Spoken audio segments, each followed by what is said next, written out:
सभी भाइयों को नमस्कार। स्वागत है आपका फिर से गवर्नमेंट एग्जाम प्रिपरेशन चैनल में। देखिए अब आज हम लोग जो है चैप्टर नंबर 8 यानी कि संतुलित आहार, भोजन का कैलोरी मान और वजन प्रबंधन का पार्ट 2 करने वाले हैं। मतलब कि भोजन का कैलोरी मान ये वाला पार्ट करने वाले हैं। ठीक है। अच्छा, इसमें हम लोग क्या क्या पढ़ेंगे? कैलोरी का अर्थ क्या होता है, इसकी आवश्यकता क्या होती है, कैलोरीज की संख्या कैसे ज्ञात करना है। ठीक है। और हम लोग ये पढ़ेंगे कि कार्य के अनुसार कैलोरीज का कितना खर्च होता है, कितना व्यय होता है, विभिन्न भोज्य पदार्थों में कितनी कैलोरीज होती हैं। ठीक है। भिन्न भिन्न व्यक्तियों की अलग अलग आयु के अनुसार कैलोरी की आवश्यकता कितनी होती है। ठीक है। और बच्चों के लिए संतुलित भोजन कैसे कितना होना चाहिए। ठीक है। वयस्क पुरुषों के लिए दैनिक आहार की सिफारिश होनी चाहिए, कैसी होनी चाहिए। किशोरों के लिए समुचित भोजन, जैसे लड़के और लड़कियां दोनों के लिए कैसे, किशोरों के लिए कितना भोजन चाहिए, मतलब उसमें कितना संतुलित आहार में कितना कैलोरी चाहिए। ठीक है। तो इन सब चीज़ों को हम लोग आज हम क्या करने वाले हैं, देखने वाले हैं। और कृपया करके इस चैप्टर को पढ़ने से पहले जो भी नए लोग पढ़ रहे हैं इस चैप्टर को, पिछला चैप्टर बिल्कुल पढ़ लें, क्योंकि उसको पढ़ने के बाद आपको एकदम क्या होगा, कनेक्ट कर पाएंगे। ठीक है, लिंक कर पाएंगे एक दूसरे चैप्टर से। क्या कर पाएंगे आप, लिंक कर पाएंगे। और जब लिंक कर पाएंगे तो क्या होगा, कंसेप्ट बिल्कुल क्लियर होगा और आपको रटना नहीं पड़ेगा। आपको क्या होगी, एकदम समझने में आसानी होगी। ठीक है। तो बिल्कुल हम लोग चलते हैं अपने चैप्टर की ओर। मानव शरीर एक प्रकार का इंजन है, बिल्कुल इंजन है। जिस प्रकार इंजन को चलाने के लिए ऊर्जा की आवश्यकता होती है, उसी प्रकार मानव शरीर को भी कार्य करने के लिए ऊर्जा की आवश्यकता होती है। जिसे किसी भी गाड़ी का इंजन होता है वो क्या लेता है, या तो पेट्रोल लेता है, डीजल लेता है। इसी प्रकार और क्या करता है, अपना काम करता है। इसी प्रकार शरीर में दो क्रियाएं होती हैं, ऐच्छिक अनैच्छिक। लेकिन वो दोनों क्रियाएं किसके बल पे होती हैं, जो हम शरीर में ऊर्जा लेते हैं। और ऊर्जा कहाँ से मिलता है, तो हमें मिलता है ऊर्जा भोजन से। किससे मिलता है, ऊर्जा मिलता है हमें भोजन से। और उस भोजन से जो ऊर्जा मिलता है उसको हम किस प्रकार यूज करते हैं, अपने दैनिक क्रियाओं को करने में करते हैं। ठीक है। शरीर को ऊर्जा आहार से प्राप्त होता है, अर्थात आहार ही ऊर्जा का आधार है। आहार मतलब क्या हुआ, आहार मतलब क्या होता है, भोजन। आहार मतलब क्या होता है, भोजन। ठीक है। तो आहार मतलब जो है भोजन होता है। तो उसका है कि शरीर को ऊर्जा कहाँ से प्राप्त होती है, तो आहार से प्राप्त होती है। ठीक है। यह आहार मनुष्य की आवश्यकताओं के अनुसार खाद्य पदार्थों की उचित मात्रा पर निर्भर करती है। मतलब यह जो आहार होता है, मनुष्य की जो आवश्यकता होती है उसके अनुसार खाद्य पदार्थों की उचित मात्रा पर निर्भर करती है। ठीक है। अब आवश्यकता क्या होती है, मैं बता चुका हूँ कि बॉडी वेट कैसा है। ठीक है। उसका दिनचर्या कैसा है, कैसे भौगोलिक स्थिति में रह रहा है। ये सब सारी चीज़ें हम पिछले लोग चैप्टर में बिल्कुल बेहतरीन तरीके से डिस्कस कर चुके हैं। ठीक है। इन खाद्य पदार्थों में वसा होता है, प्रोटीन होता है, कार्बोहाइड्रेट होता है, जो शरीर को क्या करते हैं, ऊर्जा प्रदान करते हैं। इसका मापन कैलोरी में किया जाता है। ठीक है। जो हमें वसा मिलता है, प्रोटीन मिलता है, कार्बोहाइड्रेट मिलता है, उसका मापन किस में करते हैं, हम लोग कैलोरी में करते हैं। ठीक है। चलिए आगे बढ़ते हैं, किस पे आगे बढ़ते हैं, कैलोरीज का अर्थ और उसकी आवश्यकता पे। चलिए, कैलोरीज का अर्थ एवं उसकी आवश्यकता। ठीक है। अब कैलोरीज का अर्थ क्या है, वैसे तो हम जान चुके हैं कि कैलोरीज क्या करता है, मापन करने में यूज होता है। ठीक ना, भोजन के किसका, भोजन के मान का। ठीक है, किस भोजन में कितना कैलोरी है। ठीक है। जिस प्रकार वस्तु की लंबाई मीटर में नापी जाती है, या तो मतलब कि किसी लंबाई को कहने का मतलब किस में नापते हैं, मीटर में नापते हैं। ठीक है, मीटर में नापते हैं। उसका भार जो है ग्राम में नापते हैं या किलोग्राम में नापते हैं। किसी भी वस्तु का भार या किस में नापते हैं, ग्राम में नापते हैं या किलोग्राम में नापते हैं। ठीक है। उसी प्रकार खाद्य पदार्थों से मिलने वाले ताप या ऊर्जा को कैलोरी में मापा जाता है। ध्यान रखिएगा, जो ऊर्जा होती है, जो भोजन से मिलने वाली ऊर्जा है, उसको किस में नापते हैं, कैलोरी में नापते हैं। अतः कैलोरी ताप या ऊर्जा की वह इकाई है जो 1 ग्राम पानी के तापमान को 1 डिग्री सेल्सियस बढ़ा देती है। ठीक है। मैं बता चुका हूँ कि ताप मतलब कैलोरी क्या है, कि ताप या ऊर्जा है वो एक इकाई जो 1 ग्राम पानी के तापमान को 1 डिग्री सेल्सियस तक बढ़ा देती है। भोजन के तत्वों को 1 ग्राम मात्रा के शरीर में जलने के बाद निम्नलिखित कैलोरी उत्पन्न होती है। ठीक है। कह रहे हैं कि अगर भोजन जो है 1 ग्राम जो है मात्रा, अगर भोजन का तत्व जो है जले, मतलब कि ऑक्सीकरण हो। आप ऑक्सीकरण पढ़ चुके हैं पिछले चैप्टर में। वो ऑक्सीकरण में हो तो कितना जो है कैलोरी मान निकलता है, इसको भी पढ़ चुके हैं। इसको बार बार दबा भी चुके हैं कि 1 ग्राम प्रोटीन में कितना मिलता है, 4 कैलोरी। एकदम याद कर लीजिएगा, 1 ग्राम प्रोटीन में 4 कैलोरी। कहीं बुक में 4 किलो कैलोरी जो है, 4 किलो कैलोरी नहीं है, ध्यान रखिएगा 4 कैलोरी है। क्या है, 4 कैलोरी। ठीक है।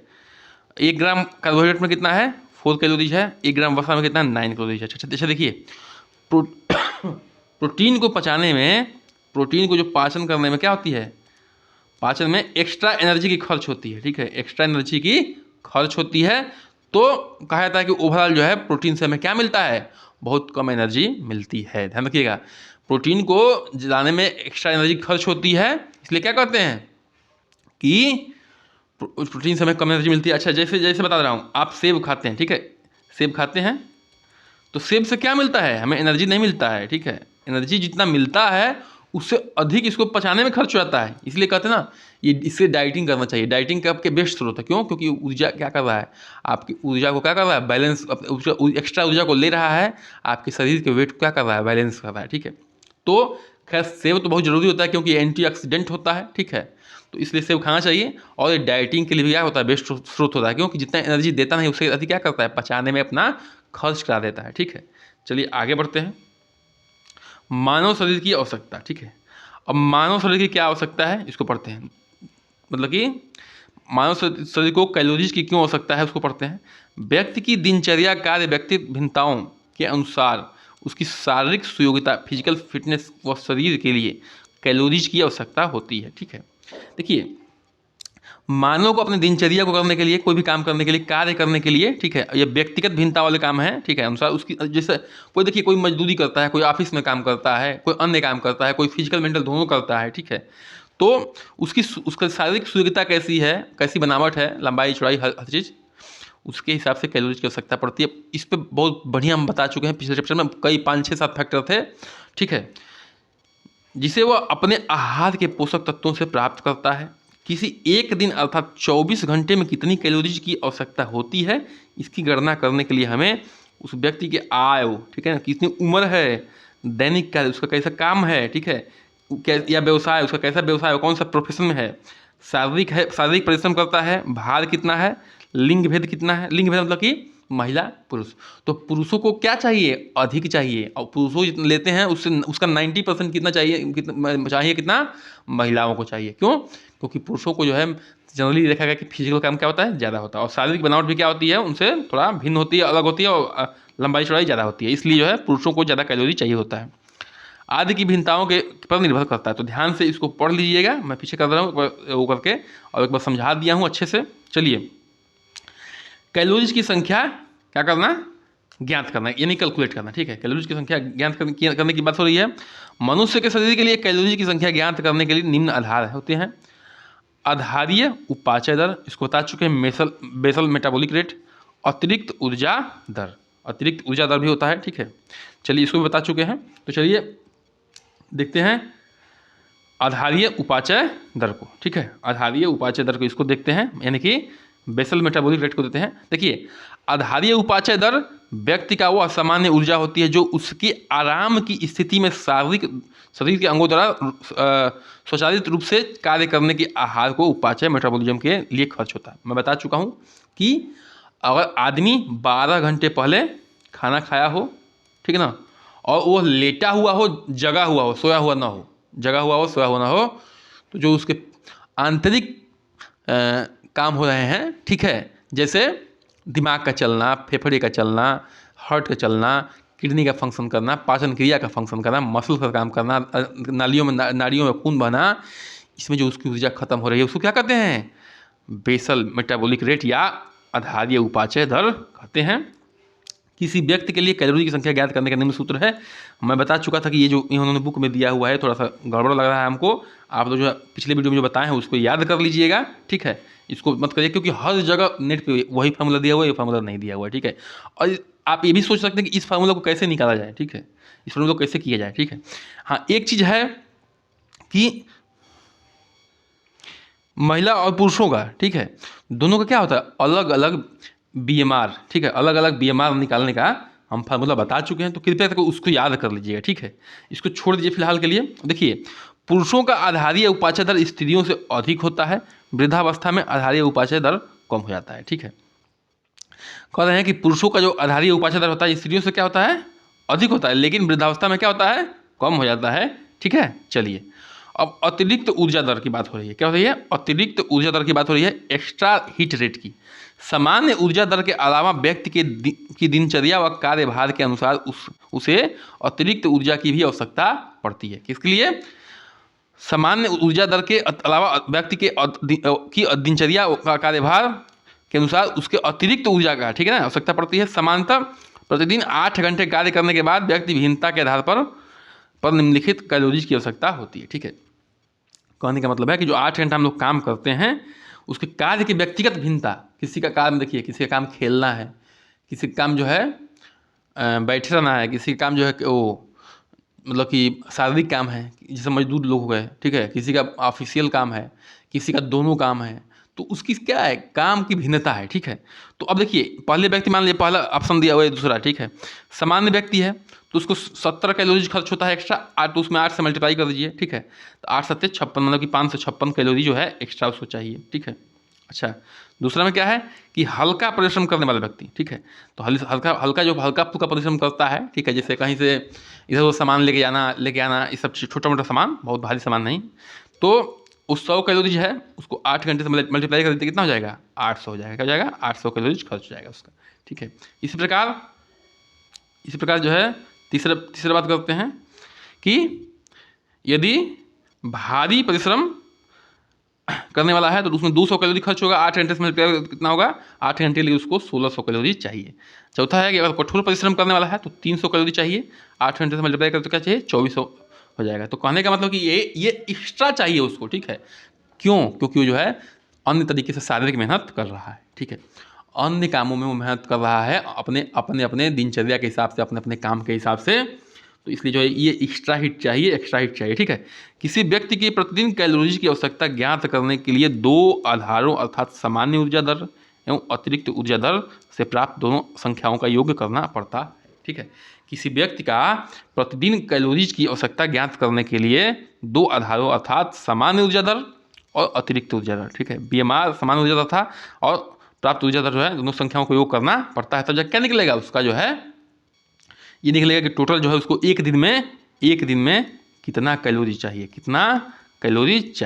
ठीक है, कितना कैलोरी चाहिए। ठीक है, चलिए आगे बढ़ते हैं। एक बात ध्यान रखिएगा कि जो ये दिया हुआ है, एक मिनट थोड़ा सा पीछे करते हैं, जो ये दिया हुआ है ना, ये वाला ये दिया हुआ है, जो ये शरीर का भार किलोग्राम में एक दिन में 24 घंटे में 1 कैलोरी। ठीक है, यहाँ पे इसको इस तरह से निकाला जा सकता है कि जो है 24 घंटे में वो कितना काम कर रहा है उसके हिसाब से शरीर का भार क्या है और उसमें जो कितना कैलोरी चाहिए उसको उससे मल्टीप्लाई करना है। ठीक है, तो ये टोटल कैलोरी निकल सकता है, लेकिन ये BMR का रेट नहीं है। जैसे उन्होंने BMR निकालने की कोशिश किया है तो ये BMR का फार्मूला नहीं है, BMR का फार्मूला गलत है, लेकिन अगर एक दिन में कितना खर्च किया है तो इससे ये निकल जाएगा। ठीक है, ये ध्यान रखिएगा। चलिए आगे बढ़ते हैं। अब देखिए इस पे आते हैं, कार्य के अनुसार कैलोरीज का व्यय। ठीक है, कार्य के अनुसार कैलोरीज का व्यय मतलब काम कैसा है उसके अनुसार कैलोरी का व्यय। देखिए अब ध्यान से देखिएगा, इस चीज़ में हम एक पॉइंट पकड़ेंगे, उस पॉइंट को बिल्कुल ध्यान से देखिएगा। ठीक है, आराम के समय 80 कितना होता है? 68 कैलोरी खर्च होता है। ठीक है, व्यय की बात हो रही है, कितना कैलोरी, बैठे रहने पर कितना कैलोरी खर्च होता है? 100 कैलोरी खर्च होता है। खड़े रहने पर कितना होता है? 105 कैलोरी होता है। धीरे चलते रहने पर कितना होता है? 200 कैलोरी होता है। दौड़ने पर कितना होता है? 570 कैलोरी होता है। और टाइप करने पर कितना होता है? 140 कैलोरी होता है। ठीक है, देखिए ध्यान से अब सुनिए मैं क्या कहा हूँ। देखिए जब हमारा आराम करते हैं तो अच्छा फील होता है। क्यों फील होता है? क्योंकि हम जो है कम कैलोरी का खर्च करते हैं। जब बैठे रहते हैं तो इसकी अपेक्षा थोड़ा सा अनकम्फर्ट होता है। क्यों? क्योंकि हम लेटे नहीं हैं, क्योंकि एक्स्ट्रा एनर्जी खर्च कर रहे हैं। ठीक है, उसी प्रकार जब हम खड़े रहते हैं, ठीक है, जब हम खड़े रहते हैं तो क्या होता है? बैठे रहने की अपेक्षा अधिक अपने आप को अनकम्फर्टेबल, ठीक है, असहज महसूस करते हैं। क्यों? क्योंकि हम अधिक खर्च एक्स्ट्रा महसूस करते हैं, एक्स्ट्रा खर्च करते हैं एनर्जी को। इसी प्रकार जब हम चलते हैं तो इनकी अपेक्षा क्या करते हैं? ज़्यादा असहज महसूस करते हैं। उसी प्रकार जब हम दौड़ते हैं तो देखिए कैसे हाँफते हैं हम लोग। ठीक है, क्यों? क्योंकि हम जो है 570 कैलोरी खर्च करते हैं। ठीक है, और टाइपिंग करना भी क्या है, उसमें भी कैलोरी खर्च हो रही है, लेकिन किससे अधिक खर्च हो रही है? इन तीनों से के बाद लगभग इन तीनों से खर्च हुई है, लगभग इसके बराबर हो रही है, मतलब खड़े रहने के बराबर टाइपिंग करने में।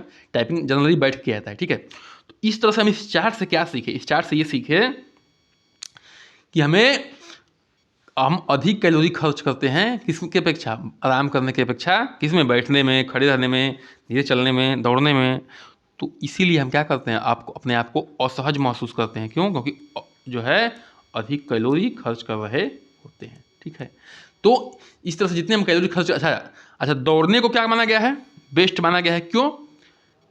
डाइटिंग के लिए, आपके वजन घटाने के लिए। क्यों? क्योंकि देखिए आप खुद सामने देख रहे हैं कि इसमें जो है दौड़ने में कितना कैलोरी खर्च हो रहा है, 570 कैलोरी खर्च हो रहा है। ठीक है, और सिंपल खड़े टहलने में, धीरे चलने में 200 कैलोरी खर्च हो रहा है। तो इसलिए जो है, अब भाई बूढ़ा आदमी तो दौड़ नहीं सकता, तो अगर सबसे बेस्ट क्या है कि आप अगर कम उम्र के हैं तो आप रनिंग करिए। ठीक है, इस चीज़ से हमें सीखने को मिला है। तो चार्ट ध्यान से देख लीजिए, और कहीं कंपेयर करने का आ गया क्वेश्चन में तो इससे आपको एक आइडिया मिल जा रहा है चार्ट से। ठीक है, आगे बढ़ते हैं, चलिए।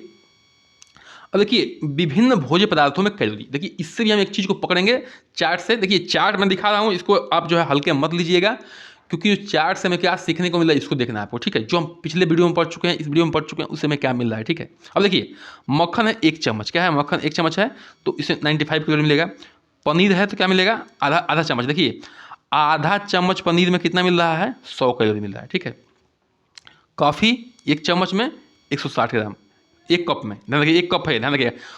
ये मत सोचा नहीं मक्खन में तो इतना ही कम मिल रहा है अभी, और काफ़ी में इतना मिल रहा है, लग रहा है मक्खन खाऊंगा ज़्यादा, नहीं, ध्यान रखिएगा चम्मच है ये, और ये क्या है, कप है। ठीक है, थोड़ा जो है आपको मात्रा पर भी बिल्कुल ध्यान देना है। ठीक है, मात्रा पर भी ध्यान देना है। दूध आप कब कंपेयर कर सकते हैं दूसरे का, जब 1 चम्मच जो है, 1 चम्मच जो है मक्खन लिए, 1 स्पून, ठीक है, मक्खन, और 1 ही चम्मच क्या लिए, कॉफ़ी लिए, 1 ही स्पून जो है क्या लिए, कॉफ़ी लिए। ठीक है, तो अभी जो है आप क्या कर सकते हैं, कंपेयर कर सकते हैं, ऐसे कंपेयर नहीं कर सकते। ठीक है, कहते तो इसमें तो ज़्यादा मिल रहा है, कम मिल रहा है, भाई आप उसकी मात्रा को भी तो देखिए। ठीक है, अब दूध देखिए 1 गिलास है, 1 गिलास दूध में कितना मिल रहा है, 170 ग्राम। अब देखिए ध्यान सुनिए, मात्र 1 चम्मच मक्खन में हमें 95 कैलोरी मिल रहा है, और 1 गिलास दूध में कितना मिल रहा है, 170 ग्राम। कहने का मतलब क्या है, अगर 1 चम्मच दूध मिलता तो कितना मिलता, 5-6 ग्राम मिलता। तो कहने का मतलब क्या है, ये क्या है, ये है फैट, मतलब कि वसा। क्या है ये, वसा है। ध्यान रखिएगा, फैट नहीं लिख रहा हूँ, वसा लिख रहा हूँ। ठीक है, ये अंग्रेजी में फैट लिख दे रहा हूँ, वसा है। तो वसा में क्या होती है, हम लोग पढ़ चुके हैं कि वसा में पर ग्राम जो है 9 कैलोरी मिलता है, और कार्बोहाइड्रेट वगैरह में, प्रोटीन वगैरह में कितना मिलता है, 4 कैलोरी मिलता है। तो ये सब ध्यान रखिएगा, इससे हम चार्ट से ये चीज़ पकड़ रहे हैं। ये सेपरेटा क्या है, मतलब कि छाछ कहते हैं जिसको, 85 ग्राम कैलोरी मिल रहा है। ठीक है, 1 गिलास में। तो देखिए अब दूध में और छाछ में कंपेयर करते हैं, तो दूध में क्या होता है, प्रोटीन ज़्यादा होता है, और छाछ में क्या होता है, मक्खन वक्खन सब निकाल लेते हैं आप लोग, हाँ, तो वसा निकल जाता है, और इसमें वसा रहता है दूध में। ठीक है, इस तरह से जो है कैलोरी मान उसका ज़्यादा हो गया। अब देखिए लस्सी 1 गिलास, ठीक है, अब लस्सी कैसा बना है इस पर भी डिपेंड करता है। देखिए अब यहाँ पे ध्यान देने वाली बात है कि प्याज है, मूली है 1, देखिए प्याज 1 और मूली कितना, देखिए अब मक्खन में और प्याज के भार में और मूली के भार में कंपेयर करिए, भाई मूली का और प्याज के भार तो अधिक ही होगा 1 चम्मच मक्खन से।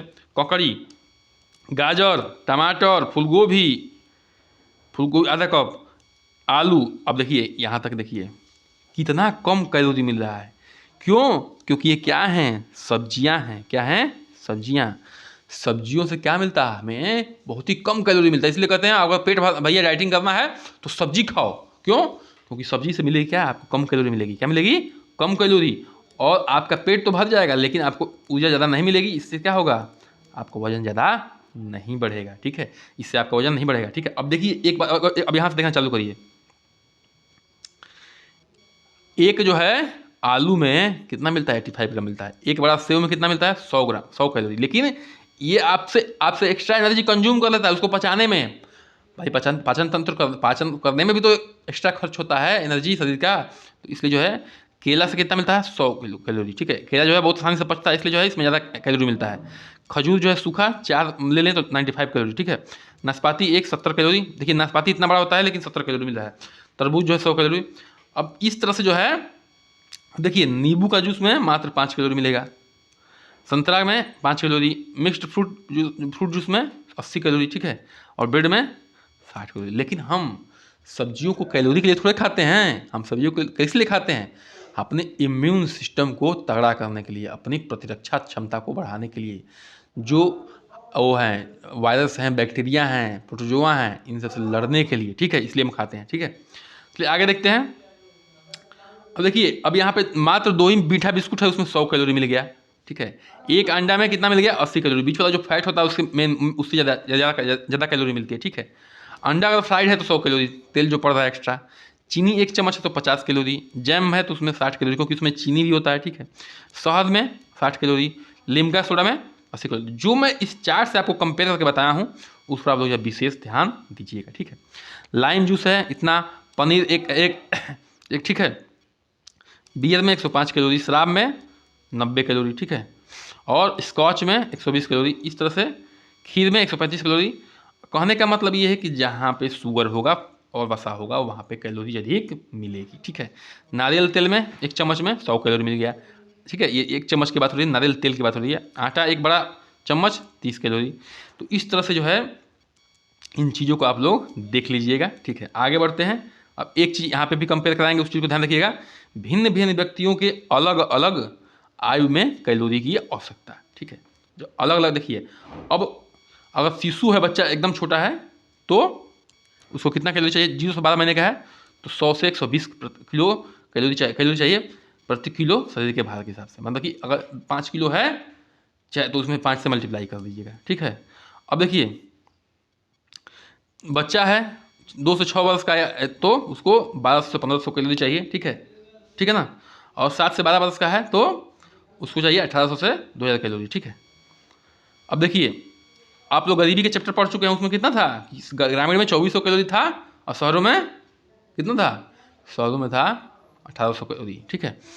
अब लड़के के कितना था, लड़के कितना 1315 के बीच में 2500 कैलोरी, लड़की कितना चाहिए 2200 कैलोरी। देखिए यहाँ पे अन्न की अपेक्षा बहुत ज़्यादा चाहिए, क्यों, क्योंकि बहुत ग्रोइंग पीरियड ज़्यादा होता है। और देखिए उसके अपेक्षा यहाँ पे जो है थोड़ा सा कम कैलोरी चाहिए। ये तो कठिन काम करने वाले की बात छोड़ दीजिए, सामान्य में देखिए, सामान्य वयस्क होने के बाद भी इसके बराबर है, क्यों, क्योंकि किशोरावस्था में क्या होती है, ग्रोइंग पीरियड होता है, उसमें बहुत तेज़ी से विकास करता है शरीर, इसे ध्यान रखिएगा। आरामदायक स्त्री है तो 1900 कैलोरी चाहिए, सामान्य कार्य है तो 2400 कैलोरी चाहिए, कठिन काम है तो 2700 चाहिए, गर्भावस्था है तो प्लस 350 चाहिए। मतलब कि अब देखिए यहाँ से पता चल गया कि जो अब सामान्य कार्य करती 2400 कैलोरी चाहिए, उसको अब एक्स्ट्रा चाहिए 350 की, उसको गर्भावस्था में, क्यों, क्योंकि उसके पेट में बच्चा है, ठीक है, वो भी उसको भी एक्स्ट्रा डोज चाहिए, ठीक है, एक्स्ट्रा चाहिए, ठीक है। तो ये 350 इसलिए आ रहा है एक्स्ट्रा के रूप में। ये मत सोचिएगा अरे बस गर्भावस्था वाली स्त्री को 350 चाहिए कि नहीं, एक प्लस लिखा हुआ है, मतलब प्लस में जो है एक्स्ट्रा चाहिए, ठीक है। संतुलित आहार लेने के लिए निम्नलिखित चार्ट काफ़ी लाभदायक सिद्ध होंगे, ठीक है। तो आपको जो है अगर संतुलित आहार लेना है तो इन सब चार्टों को देख लीजिएगा। 1 से 3 वर्ष के बच्चों के लिए, 4 से 6 वर्ष के बच्चों के लिए, ठीक है। मैं धीरे धीरे क्या कर रहा हूँ, ऊपर कर दे रहा हूँ इसको, जो है आप देख लीजिए विटामिन ई कितना चाहिए, थायमिन कितना चाहिए, राइबोफ्लोविन चाहिए कितना चाहिए, niacin, ascorbic acid, dietary folate, vitamin B2, 12, ये सब, ठीक है। अब देखिए ये किशोरों के लिए संतुलित भोजन का, ठीक है, किशोरों के लिए आ गया है संतुलित भोजन की बात हो रही है, लड़के लड़कियों के लिए, ठीक है। तो इसमें जो है उम्र के हिसाब से दिया हुआ है कि ये उम्र है, लड़के हैं लड़कियां हैं, ठीक है। तो इस हिसाब से आपको दिया हुआ, धीरे धीरे पढ़ लीजिएगा। ऊर्जा, protein, calcium, vitamin A, thiamine, riboflavin, niacin, ascorbic अम्ल, डायट्री फ्लेविन, ठीक है, ये सब दिया हुआ है, आप लोग पढ़ लीजिएगा, ठीक है। अब आते हैं इस पे वयस्क, ठीक है, वयस्क पुरुषों और महिलाओं के दैनिक आहार की सिफारिशें, ठीक है। जो वयस्क महिला और पुरुष होते हैं उसके दैनिक आहार की सिफारिशें करते हैं पोषक तत्व में। जैसे आयु समूह 60 ग्राम है, किलोग्राम है, और महिला की जो है 55 किलोग्राम है।